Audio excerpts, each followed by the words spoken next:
Welcome everyone to the August 29th edition of the Zooch and Wilde podcast, and it is week 1 of the 2025 season.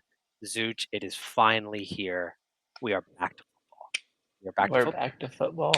I mean, Just got through watching while I ate dinner a little bit of the Lee Corso documentary, which was kind of sad, but it also put you in the mood because it's I mean, back. it's back. I mean, by the time that this episode comes out, we'll already have 2 exciting games: Boise State and Nebraska. I'm go the wrong way, you could see major crash outs by 2 fan bases that have just the most of major crash outs. No, it's there's going to be there's so many meaningful games this weekend that there's going to be crash out. We saw a Florida State Oh, there fan is. crashing out when the depth chart got released. Like he didn't know who was already on the team. That was funny. I remember seeing that comment, but, just quickly wanted to touch on week 0 because, it's always fun to talk about week 0. There's only 2 things to talk about, really. 1, Stanford is really bad, like, really bad. And 2, I don't mean to laugh at another family's problems, but that's the Johnson family fighting after a loss in the rain puddle. That In was a the funny foreign season. country. That yes, that I think officially kicked off the college football season. Like that's when I knew I was like, "Yep, we are back." Like, dad's fighting his son over another son playing a bat. It just hilarious to me. Like that's the Oh, kind of stuff that makes the sport to me. yeah. There's nothing which one of the funnier comments was someone who commented, "This is how I found out Avery Johnson was black." Oh But my no, god. it was just, and they had to release a statement. It was just all so fun. Like the whole thing, the game being in Ireland and it's Kansas State and Iowa State. It's just funny. It is funny, and we got some funny games this week. But what's nice about week 1 is that it's like the perfect balance of like the funny, like out of conference, like wacky matchups, and just we're gonna see some firework matchups. Let's start it off with just how often do we see a number 1 versus number 2? Texas Ohio State. It's gonna start it off big noon kickoff. Ohio State. Look, I'm not. I got a Portnoy limit myself. But, very soft move in my opinion. You can't ban it. You just cannot ban Well, someone from the stadium. It plays into their hands. and Ohio State's kind of bad about this because they like, and maybe it was like a lie or whatever, but they made it like a crime to like plant flags in the middle of their field, didn't they? The Like after There was someone who I think it at least got introduced in like the state house. Like there was a state representative who like tried to get the bill passed, and like a couple other people were like, "This is ridiculous." Well, no, that's just what Ohio State is. Great football program, but they they're one of the good football programs who memes themselves. You have Ryan Day, who's just from the Lou Holtz thing to where he's just standing there after they lost to Michigan last year. Like it's just they're a funny program, and now they are introducing like Texas fans are going to be coming up there, and it's a great like especially now, like with the SEC going to a 9 games conference schedule, you're not going to see many. You're just maybe when it gets to 16, because I think 16 there'll be 3 lost teams that make the playoff. But you're not going to see many of these games, and you already started seeing it. Like I think it was Alabama maybe Yeah, they already canceled cut a West Virginia. They canceled West Virginia.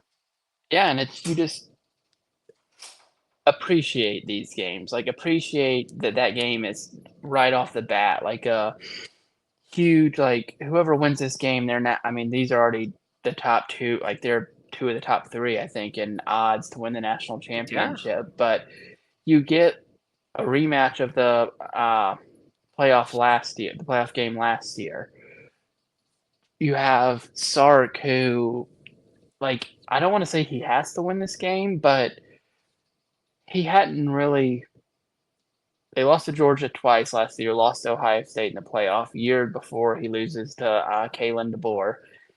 So he's kind of getting to that point where, I mean, he's not going to get fired, but you got to start win. Like, he needs to win this game quite a bit. And Day does have the national championship, but I still think you can make an argument that he needs to win this one too. Yeah, I mean, Like, and and they both to have make the playoff this year, it's going to be real hard for whoever loses this game, especially if Texas loses it, because they still have Georgia and Alabama, and I think they play Florida again this year.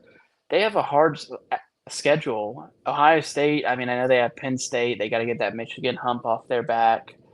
I don't know if I can't think of if they play Oregon off the top of my head or not, but you're behind the eight ball if you lose this game. Like if you go 10-2, you'll make it. We know that like we've talked about it before. That 10-2 to 9-3 is going to make the world a difference. So it is a scary zone being in the 10-2, 9-3 world. I mean, just ask Ole Miss last year. But I mean, another point to Sark, kind of not having to win this game, but if he wants to like establish himself as, hey, like this is legit and we're legit this year, like we are the top dog, not a top dog. I mean, he's got the best. What some people would say is one of the best. I mean, everyone would say he is one of the best quarterbacks in the country. Arch Manning, probably the most hyped up quarterback Texas has had since. I mean, Vince Young. I mean, is it fair to say? I know Colt McCoy had a great career, but I feel like this is the most hype surrounding a Texas quarterback. I mean, Ewers the had some difference hype, is, but I I feel agree like with it's not you. like this. Like Yeah, Ewers and had that, hype, but it's not like this. and same with Colt McCoy. Like Colt McCoy had hype because he was a very good college quarterback. I don't think anyone ever thought Colt McCoy was going to be like a top 5 pick, like they do with like Arch Manning, right? Like, and that's how Vince Young was. I mean, like you don't get like, and especially when Vince Young was there, pre really social media and stuff like that. Like there was, he was a he was a superstar, and that's what Arch Manning is. I don't necessarily think Quinn Ewers or Colt McCoy were super like college football people knew them, but I think Yeah. even people who might flip on the one college, like they're more NFL fans or whatever, they know who Arch Manning is. They knew who Vince Young was, and it's like you said, it's a huge. There's just so many storylines in this one game. Ohio State, new coordinators, new quarterback. Can I say something about the Just Ohio State new quarterback? I know we're not doing a list this week, but I saw something and it was very mean. And it was a video and it said, "This is literally just the Ohio State quarterback." And are you familiar with the movie The Step Brothers? yeah, Are you familiar with their little brother Derek, played by I, oh my gosh, who's that actor's name? Adam something. yeah. I Yes, don't. I know. I can see his face, and in Parks and Rec, yeah, they put a side by side of Julian Sand and that guy. Um, Not okay. Like just not okay. But Julian Sand, I mean, this guy out of Carlsbad, man. I watched his high school highlights when he was coming out, and he's legit. I mean, if everything comes to like fruition for them, like you think Julian Sand should have a similar first year that CJ Stroud has. That's what Ohio State fans are expecting of him, especially when you have the best non-quarterback in the country on your team, and Jeremiah Smith too. I mean, it definitely helps things out. well, and that's the thing too. Is it's not like I'm trying to think of a team that he's not going to be expected. I think there's so much like he's in a different type of pressure, right? Like I don't think he's going to be expect. Everyone knows he's a true freshman that has all these weapons. I don't think he's going to be like if he comes out and he's 15 of 31 with like 2 interceptions and they lose. I think people will be like, "Oh, like all right, we need to see him improve," but he's young. If Arch Manning does that, there's so much hype and pressure like we talked about just a minute ago that I do think you could start to see like the fan base turning because I mean, shoot, they were calling for him all of last year. to Mhm. start over Quinn Ewers. And there's that time where it's like, oh, maybe. I mean, Quinn Ewers left early for, like, he could have come back and played, For but he another left school, though, early. that's a much hype. Like, Quinn Ewers literally led them to a semifinal, and Right. Quinn Ewers decided, "Hey, I wanna come back to play one last year." Texas would have been like, "Get ready to learn, Mizzou, buddy." Like, it's essentially what what would have happened. But, I'm looking at this line. It looks like Ohio State, according to this ChatGPT line that I got from Google, is a 2.5 favorite. I I personally like Texas in this game. I mean, I'm not a betting man. I think Texas is going to win this game outright. I think it's going to be an Arch Manning coming out party. I think we're going to leave with. I think you're going to see the holes on Ohio State's defense come out. They have Caleb Downs, and they're going to be really good. I just think like this Texas offense is going to be an aerial juggernaut. Yeah, and I think what is gonna really hurt, and it's odd because I think sometimes people don't see it. Like last year, like everyone knew, like Ashton Genty was great at running the ball, right? You see every year, and it might not like be like a eye popping statistic, but if you can't run the ball, you're gonna run into problems, and that's what I worry more so with. And I'm picking Texas too, but Ohio State, I'm worried about them in this game. Is if they can't run the ball, and Julian has to go out and throw a bunch of times, even with those great weapons he has, like, you're still like, you can just batten down the hatches and Hmm. go after him, and that I mean, Ole Miss ran into it last year, like, couldn't really run the ball, great weapons all around the field, but if you can't run the ball, it hurts your offense a ton. So, I'm going Texas too. I just think they're gonna be too good defensively, and I think, they're just it's now or never for Sark, and I don't think that'll be his message, like, "Oh my god, like, you have to win this game for me," but they've been planning towards this a long time, like, even last year, like, it was like, "We're so good, we wanna win the national title, we think we can," but next year with Arch is That's I the still think window. like, they'll still be good, I'm not saying it's a one-off, but they've been building up to this, it seems like. No, I agree, but on the off chance that Texas does lose, let's just say the Waterfront Hotel will be brought up. I will make sure I personally bring up the Waterfront Hotel in Long Beach. Let's move on to the big afternoon game on ESPN. Is this where game day is gonna go to LSU Clemson? I know Chris Fowler and Kirk Herbstreit are doing this game. I wanna say this is where they're going. Okay, well this is the big 4:30 Pacific time game. LSU Clemson. I it's the Battle of Death Valley. I kind of like the story. Like the storylines of this game are more intriguing than I think Texas Ohio State. I think Texas Ohio State is going to be a better game with better talent, of course. Uh, but just the dynamics of Dabo, it's kind of like he gave the middle finger to the world about this new era of college football, and it's like paid off. Clemson is in a lot of people's top fives, and you have LSU, Brian Kelly. You've talked about it. Like, if he doesn't make the playoff, he's on the hot seat next year. Like, no ifs, ands, or buts. And what is it? What's the stat? They haven't won an opening game since 2019, and Which it's is like great. That's it they've set themselves like, it truly does set themselves back in the same way Texas would be setting back losing this because you essentially only give yourself a one-game buffer with your SEC schedule. I just find a lot of the storylines of this game intriguing. yeah, I mean, that's the biggest one is, like, both coaches and obviously I mean, and that may I guess you could argue Kirby Smart, but it's either Kirby Smart or Dabo Sweeney who's the most successful current, like, active college football coach, and there's not really someone who's close to them. I know Ryan Day won last year, but I'm trying to think if I can even think of another. I don't even know if there's another active coach right now who has a national championship. I off mean, the there's top of my head head because coach wise, it's head been coach. Bama, Clemson, and Georgia, and Ohio State and Michigan, but Harbaugh's gone. So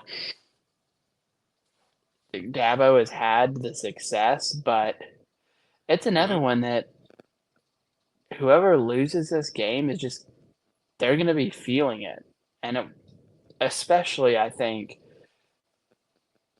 like Clemson last year didn't beat an S. They were 0-3 against the SEC. They still made the playoff. They have the benefit of, oh, okay, like yeah, we have to play Virginia and Duke and Wake Forest or whoever. LSU has Florida, Ole Miss, Alabama. Like Brian Kelly has to have this game. I honestly, if they lose this game, and I'm picking Clemson in this one, especially out of the reports we're getting that Nussmeier had that real scary injury. LSU's another Mhm. team who hadn't been able to run the ball. And if you just try to sit back, like I said earlier, if you try to sit back and throw, like it worked for them some last year, but Clemson's it and like Clemson probably has I forget their names. I chose one of them as my ACC Defensive Player of the Year, but they potentially got 2 first-round edges on that squad. yeah, I mean, it's probably the best D line in the country. It's very, very similar to the 2016 and 2018 teams, where you could end up with every starter on that defensive line going in the first 2 days of the draft at some point, whenever they're eligible. All I'll say is that if LSU loses, we'll be sitting here again wondering how Brian Kelly. slam your fist. Um, another thing I'm looking forward to. That's funny.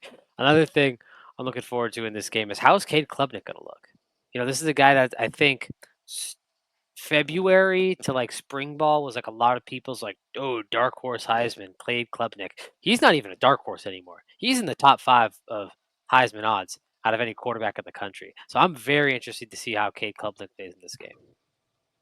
Yeah, I both I quarterbacks. I mean, it was weird last year. Like Nussmeier, like towards the end of the season, was getting like top. Like people were saying, if he went into the draft, he'd be like the second quarterback taken at a certain point, which maybe he would have because of how the draft played out last year. It was odd, but yeah, I mean, that's just it's so I love that.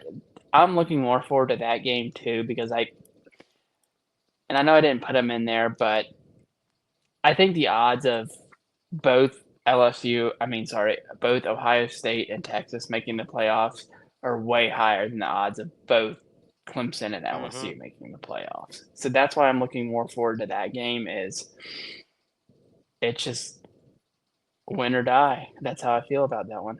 Win or die. I mean, it's the Battle of Death Valley for a reason. They're really putting the death in this. I like that little Which segue. I I mean, was there, and they do have signs. I was just in Clemson a couple of days ago, and they do have signs and they're poking the bear. Oh, LSU fans, welcome to the real Death Valley, stuff like uh, that. So there's they're a- all preparing. all I can say is two things. One, the cheese is going to be back this weekend. Tiger Cheese. He'll be back. LSU super fan, and let's just pray that Dabo Sweeney calls a good game, or maybe there will be certain mean individuals online who take screenshots of a certain program Clemson has. That's an awesome. I've seen all the documentaries, but let's just say not everyone is. As in the world of college football, people do terrible things on X. Yeah, on X. So let's just hope that I'm gonna be fired up when he runs down that hill. I mean, it's the most I could funny thing in the world. imagine it in my mind when I was looking at Howard's Rock, which they have behind their fence, so you can't access it and get a good photo. But I just was telling my wife, I was like, "Oh yeah," she's like, "It's hilly," and I was like, "Yeah, that's the hill Dabo Sweeney chooses to sprint down after they get delivered to the stadium via bus and full pads." It's super corny, but And you he's have also to won two imagine, national titles. and he is the first one off the bus because it's not about him; it's about the players. So he has to run first out of the way for all the players. Let's move on to the Sunday game. Zooch, your guys, the Notre Dame Fighting Irish versus the Miami Hurricanes, the Catholics versus convicts. It's coming back. Honestly, I was 50 this game of who I was going to choose, and then I don't know if you could confirm this report I just read, like today. Is Mario Cristobal calling the games from the box? Like, is he going to be a head coach in the box, or did I just get like sentled? I didn't see anything about that. The only thing I saw was something about South Carolina coaches in the box, but I don't remember if it said, like I wanna say it said there's only gonna be 1 coach in the box, and then, of course, GAs and personnel guys, all that crap. But I'm gonna be honest about this game. This feels like a game that's gonna, like, whoever wins is gonna win by, like, 17. I don't know why I feel like that, but I do. That's true. And I think I sent told the source looks like it comes from Reddit on r/college football. So not sure how reliable the source was there. I was about to say if he coaches from the box, it goes full Paterno. Miami is lost, and they will just become Virginia Tech because you just cannot come back from having a head coach who coaches from the press box. But I'm really fired up for this game, man. I called it my matchup. It's the unproven versus the unknown, and it's the unproven in Carson Beck because this is a guy who was supposed to be a first round pick. Last year, everyone pegged him as a late first round pick, and he just shat the bed. Horrible year. I mean, no ifs, ands, or buts around it, and had to transfer to Miami. He's getting paid a lot of money.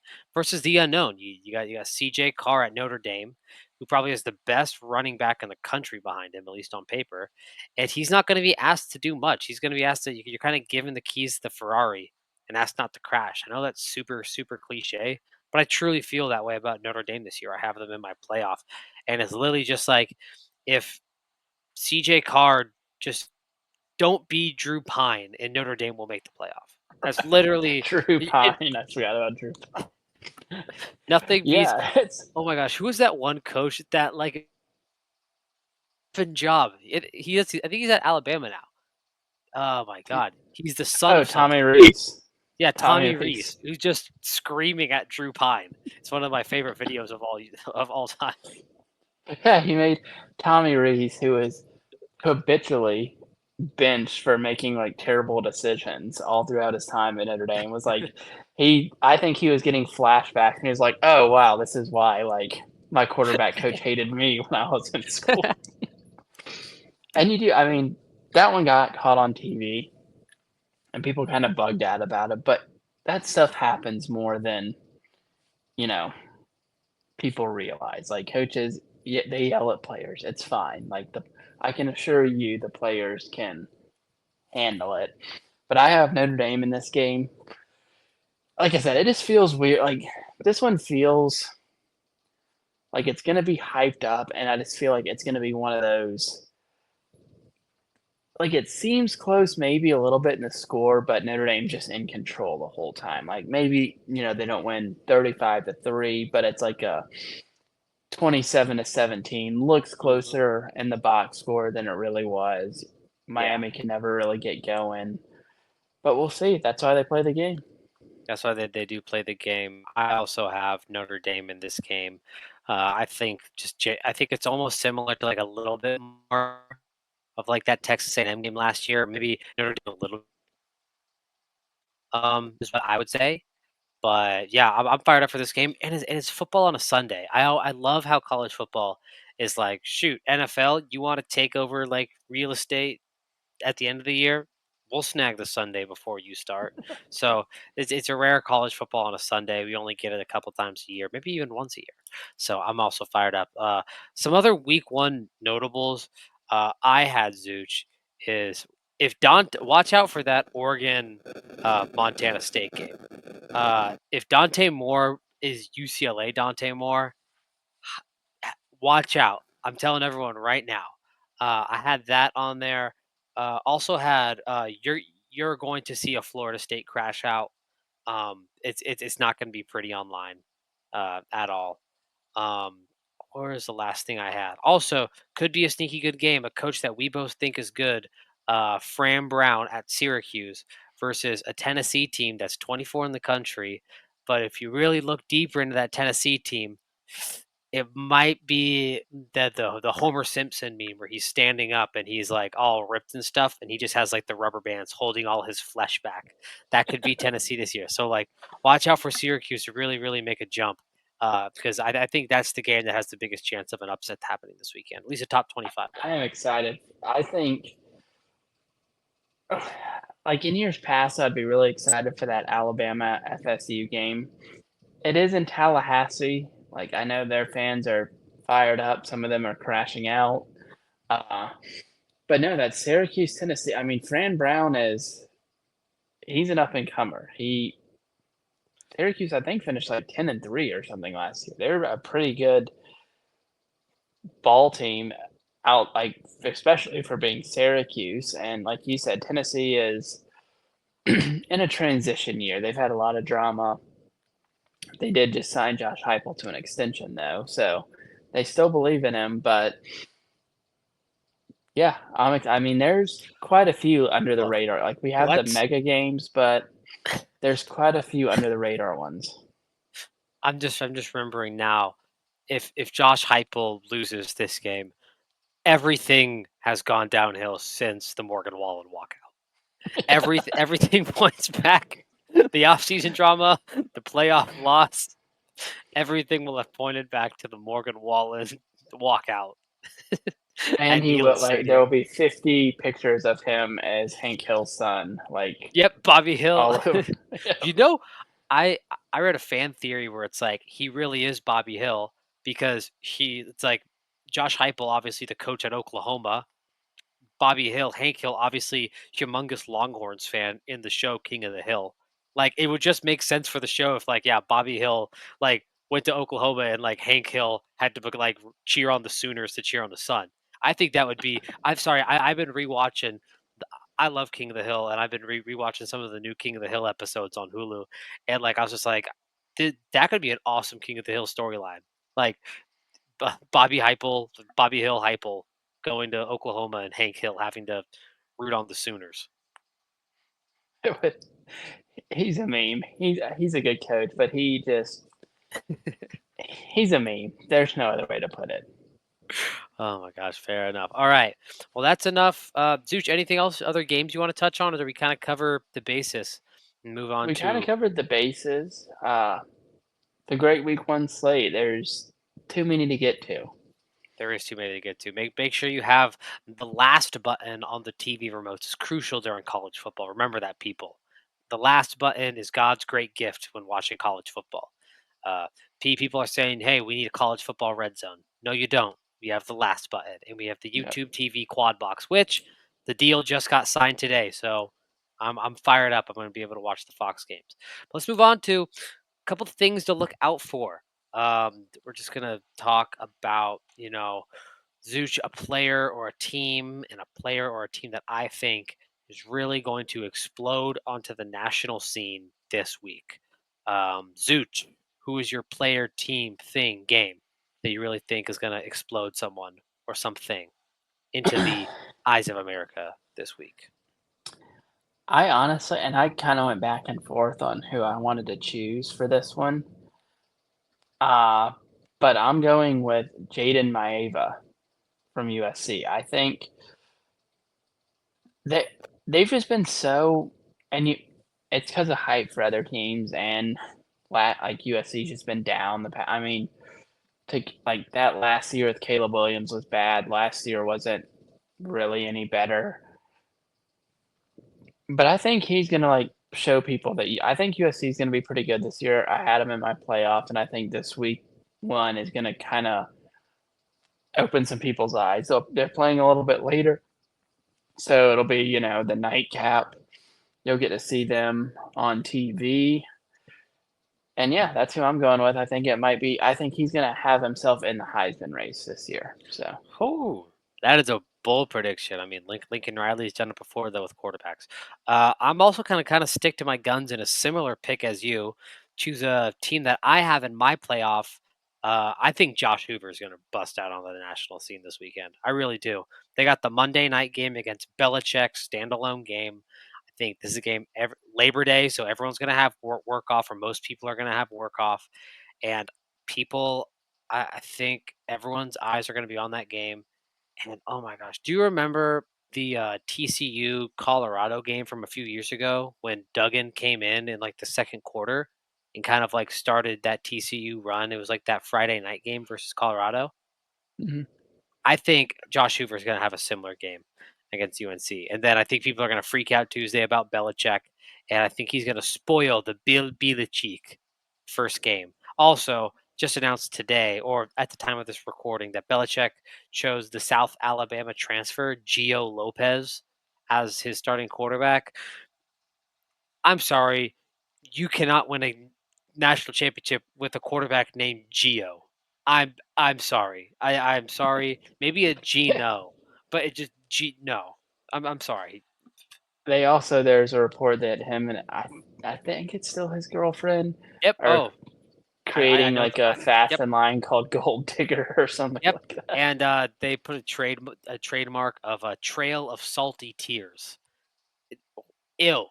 Like just this is just the more I see this, I it's so interesting that Brady literally got divorced from his wife, and he still is winning the Brady versus Belichick like post career battle.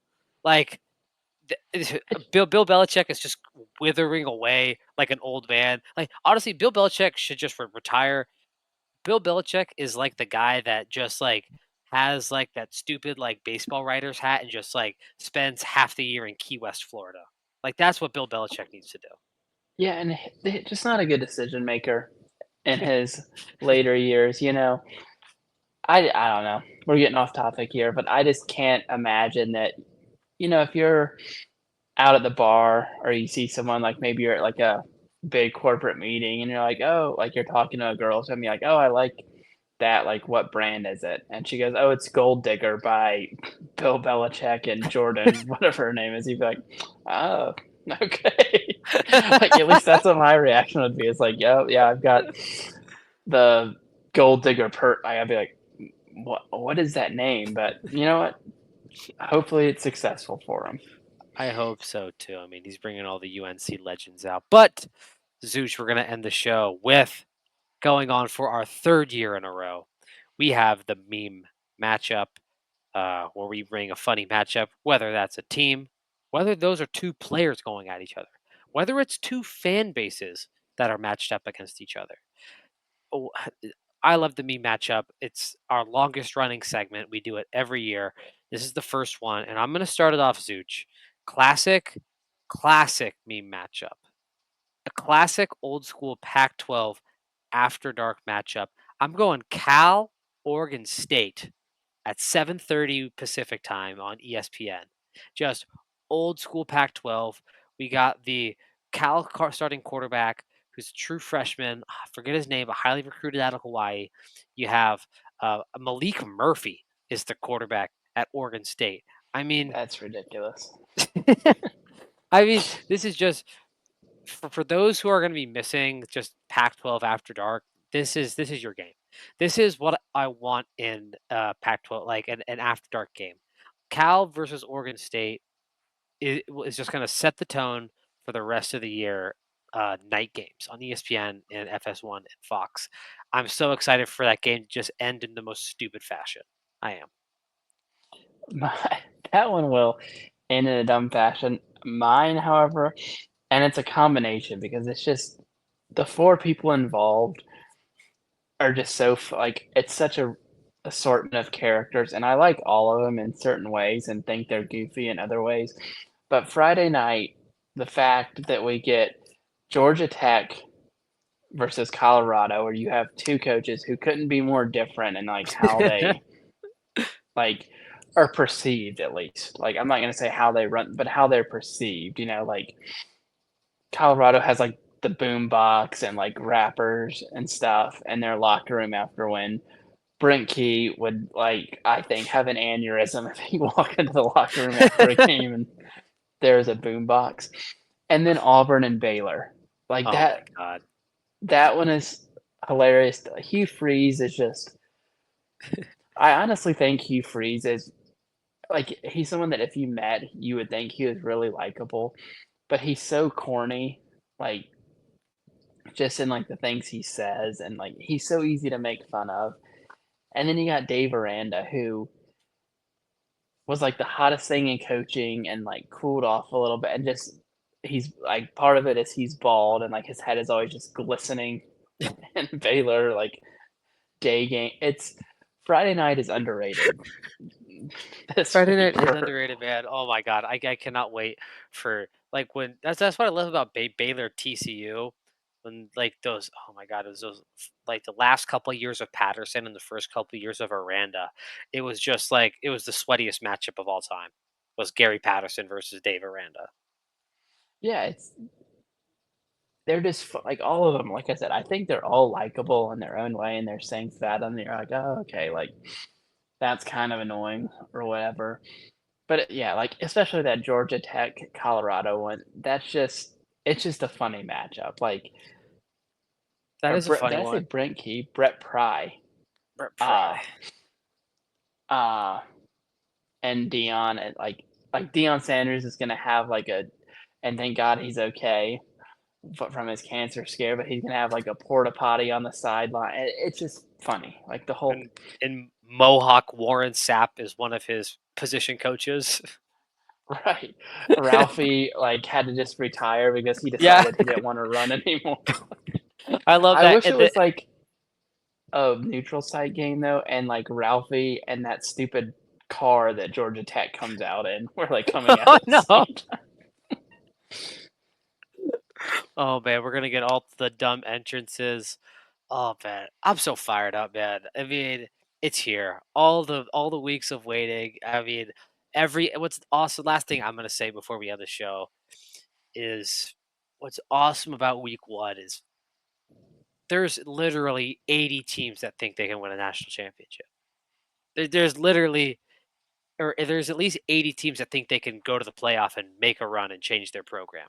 Like I'm fired up. I know you're fired up. Zooch, what else you got before you take us home? Just enjoy it, we've it's like the long winter or whatever they call it in, Game of Thrones from, like, mid-January until Mhm. now, like, you're just waiting on like, you can't wait for college football to start, all the storylines, enjoy it, appreciate it because it'll be, you know, that last week in November before too long, and you'll be like, "God, like, how did it go?" Like, it seems like I mean, shoot, I feel like it was just yesterday that I was at the Boise State Georgia Southern game, and that's been like a whole year now, like a whole like all this so many Which different you things have did happened catch. since then. Boise State set the tone early with the guy getting arrested. Someone needs to do that in Tampa again this year. Well, according to and I'll end on this, according to one of the Facebook accounts we follow on or, Boise State accounts we follow on Facebook, some Boise State fans are just now realizing that the game is tomorrow, and they're like, "Put it out in the community." They're posting on Facebook, "Put it out in the community. The game's at 3:30 to" or sorry, this Wait, is we're Wednesday night. This will be Thursday. They just realized the game starts tomorrow. So, they you just know, assumed it was going to be Saturday or Friday. God bless them. Honestly, God bless. And it's honestly probably a larger percentage than we realize. 45% of college football fans don't use social media. They probably just like they get the schedule at the beginning of the year on one of those like refrigerator magnets, and then they're just like they plan their day around that. They they don't know any game. They just turn on the TV at 9:30 and just like, oh, wonder who plays today. Or they like watch a game day and be like, oh, that team plays today. That's a game I'm excited for. It must be yep. a bliss life. Yeah, I've known we were talking months ago, like, what the hell? We're playing it for 2:30 for you, 3:30 for me on a Thursday. I was like, "Well, what is going on?" Like, but you know what? Who cares? It's back. That's all that matters. It is back. We're back weekly. I'm excited. Thank you, everyone, as always, for listening. Let's have another fun season. Let's have another awesome season. But with that being said, like and subscribe, and we will see you next week.